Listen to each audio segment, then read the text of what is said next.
देश भर में लोकतंत्र का महापर्व लोकसभा चुनाव का दौर चल रहा है। इस दौरान सभी प्रत्याशी अपना अपना जोर आजमा रहे हैं। आपको बता दें, पूर्वी दिल्ली से बसपा प्रत्याशी वकार चौधरी भी इस दौर में पीछे नहीं है। वकार प्रचार प्रसार में भी कोई कमी नहीं छोड़ रहे हैं। वहीं वकार ने कोंडली विधानसभा में अपने चुनाव कार्यालय का उद्घाटन किया और इस उद्घाटन समारोह में मुख्य अतिथि के रूप में बसपा की पूर्व राज्यसभा सांसद अशोक सिद्धार्थ समेत कई नेतागण मौजूद रहे। देखिए ये खबर। देखिए, पूर्वी दिल्ली लोकसभा का कोंडली विधानसभा बहुजन समाज के लिए बहुत ही महत्वपूर्ण और ऐसी विधानसभा है जहां पर बहुजन समाज का वोट भरा पड़ा। इस नाते हमारे प्रत्याशी महोदय ने यहाँ पे एक ऑफिस खोलने के जो हम लोगों से रिक्वेस्ट की, हम लोग उसमें आए और इस वजह से न सिर्फ पहला ऑफिस है, इसी तरह से हर विधानसभा में ऑफिस खोले जाएंगे और एक सेंट्रल ऑफिस बनेगा। दिल्ली के चुनावों को लेकर आपका रीजन?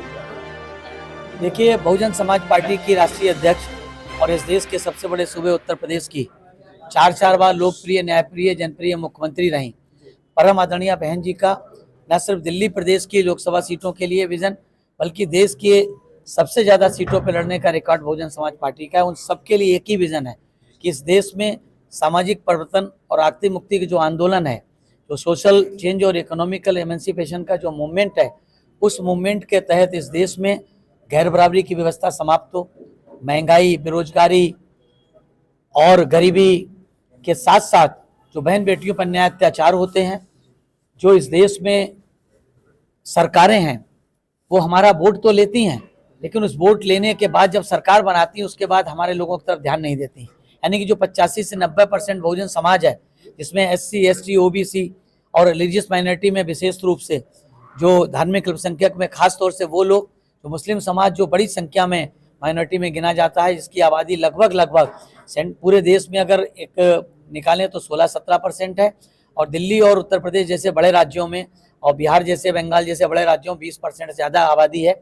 इसलिए बहुजन समाज पार्टी की राष्ट्रीय अध्यक्ष आदरणीय बहन जी का बहुत ही साफ सुथरा विजन है कि बहुजन समाज पार्टी जिस तरह से उत्तर प्रदेश में 1-2 बार नहीं 4 बार सरकार बना करके SC, ST, OBC और रिलीजियस माइनॉरिटी के लिए उन्होंने कार्य करने का काम किया, वही विजन जो केंद्र की सत्ता में हम लोग आएंगे या केंद्रीय सत्ता हमारी भागीदारी होगी तो इस समाज के लिए हम लोग काम करेंगे। लगातार आप जनसंपर्क कर रहे हैं, जनरैलियां कर रहे हैं, जनसभाएं कर रहे हैं, पूर्वी दिल्ली से क्या रिस्पॉन्स मिल रहा है चुनाव को लेकर?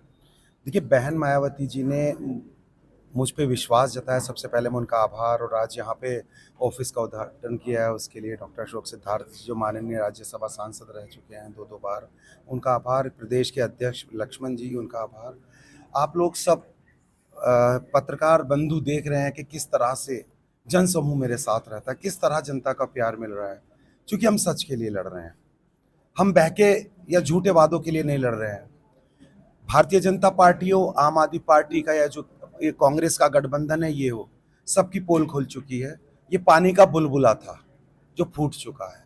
पानी का बुलबुले ने लोगों को अट्रैक्ट तो किया, चूंकि उसमें रेनबो बन रहा था, तरंग एक मिनिएचर बनता है तो बच्चों को अट्रैक्ट करता है, वो किया, पब्लिक को, जनता को अपनी तरफ आकर्षित किया, लेकिन वो बुलबुला फूट चुका है।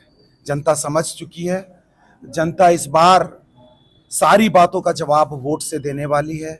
बहन मायावती के वो दिन दूर नहीं जब बहन मायावती जी देश की प्रधानमंत्री बनेंगी, और जो ये फिरका परस्ती ताकतें हैं और जो ये लड़ाने वाली ताकतें हैं और जो ये झूठे वादे करके पानी का बुलबुला बना के सरकार में आई हैं, इन लोगों का सबका पर्दाफाश होने वाला है। मेरी लड़ाई है विचारधारा से, मेरी लड़ाई है उस चीज से कि झूठ के बुलबुला कब तक चलेगा।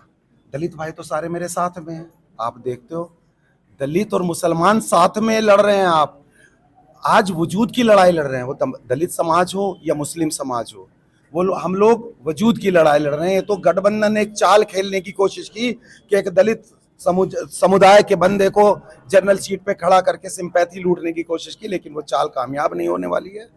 गठबंधन को पता चल जाएगा कि कितनी बुरी तरीके से हार रही है। भारतीय जनता पार्टी को अभी पता चल जाएगा वो लोग कितने बुरी तरीके से हारने वाले हैं। आपका मुकाबला? अच्छा वकार भाई, एक तरफ कुलदीप है जो लोगों को एक करने में लगे हुए हैं, दूसरी तरफ उन्हीं की पार्टी के कुछ नेता हैं जो ट्वीट कर रहे हैं वीडियो के आम आदमी पार्टी झूठ बोल रही है, इस बारे में आप क्या? मैंने क्या कहा? सर पानी का बुलबुला झूठ ज्यादा दिन तक नहीं टिक पाता। आज आम आदमी पार्टी के पूर्व विधायक नितिन त्यागी खड़े होकर चिल्ला चिल्ला के कह रहे हैं कि अरविंद केजरीवाल झूठ बोल रहे हैं, जो स्कीम लेकर आए हैं महिलाओं के लिए 1,000 रुपये देने की, झूठ है ये। मैं नहीं कह रहा, ये बात मेरी नहीं है। आम आदमी पार्टी के पूर्व पार्षद नितिन त्यागी जो एक जिम्मेदारी पे हैं, उन्होंने कहा, जो जिला अध्यक्ष भी हैं पटपड़गंज के, उन्होंने कहा है। तो आम आदमी पार्टी का बुलबुला जो झूठ का बुलंदा था वो खुल चुका है। त्यागी आपके साथ नहीं खड़े हुए, इसको लेकर क्या कहेंगे आप? नहीं देखिए, मैंने मेरे वाले मसले की अगर मैं बात करूं, मैंने उनसे एक अपील की थी कि अगर आपका ज़मीर जागता है तो एक बार अपने ज़मीर को जिंदा करने के लिए मेरे हक में बात करिएगा। अब वो उनके ज़मीर के ऊपर है कि वो जागेगा। बाहर आ चुके हैं, क्या उनके प्रचार से फर्क पड़ेगा आपके प्रचार पर? अभी सुनने में आया कि उन्होंने सभी विधायकों की बैठक बुलाई, उन्हें कस्में दिलाई। कमाल की बात है, एक मौजूदा मुख्यमंत्री विधायकों को बुला के इकट्ठा करके उनसे माँ बहनों की कस्में खिलवाता है, कुरान की और भगवत गीता की कस्में खिलवाता है कि आप पार्टी छोड़ के नहीं जाएंगे। इतना डर, इतना खौफ होना चाहिए, क्योंकि बहन मायावती आ रही है। बसपा का डर, इतना तो खौफ होना चाहिए।